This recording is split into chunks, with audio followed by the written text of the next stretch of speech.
Her kommer lige en gennemgang af kameraer til salg. Det er en Sony 3500 med en sensor på 20,1 megapixels og optager video i HD kvalitet. Den kom på markedet som model i 2014, cirka 6 måneder før den mere kendte serie A6000-serien, og næsten samtidig med A7-serien. Det her det er en crop sensor, ligesom A6000-serien. Det er et spejlløst kamera, det vil sige, at der er ikke nogen spejl, der flapper op og ned, som der er på spejleffektserien. Og det er en E-mount, så den kan bruge alle operativerne fra A7-serien og A6000-serien, også tidligere end dem. Den originale dæksel til operativet følger med.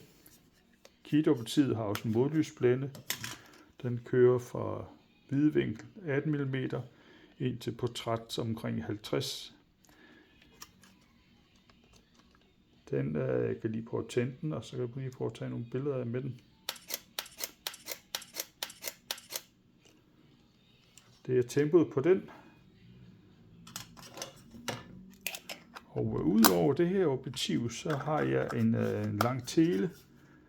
Den kan jeg lige prøve at vise nu her på kameraet. Så må jeg lige sætte den uden bund på herude. Det er jeg ikke så glad for, men ja, nu er det bare midlertidigt. Telen, den går helt fra vidvinkel, fra 18 mm, den kan låses, fra 18 mm hele vejen ud til 200 mm, så det bliver en lang tele til at trække ting ind med.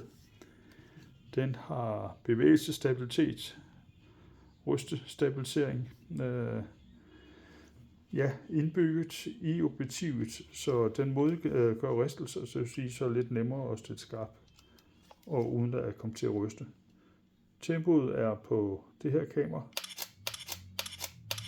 sådan her. Det eneste, der skal siges, der trækker ned på sættet her, det er på den her, der ind under filteret, der mangler der en pyntering, og derfor har jeg sat prisen længere ned. Det betyder ikke noget andet, end at det er jo ikke pænest at se på. Der er så sat et tæt UV-filter på, ikke fordi der kommer noget ind uden det her UV-filter på. Det er bare for en ekstra sikkerheds skyld, så som man siger, gå med livrem med seler. Den har selvfølgelig også en modlysblænde på.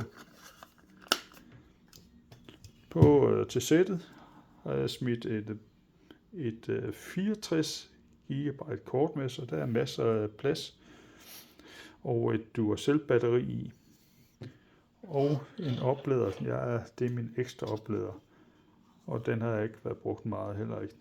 Den kan tage 2 batterier på en gang, og som du kan se, så har jeg ikke engang taget plastik af dækslet her endnu, eller skærmen af endnu. Det er der ingen grund til. Det var sættet. Det er en god pris, for nok ikke billigere på markedet.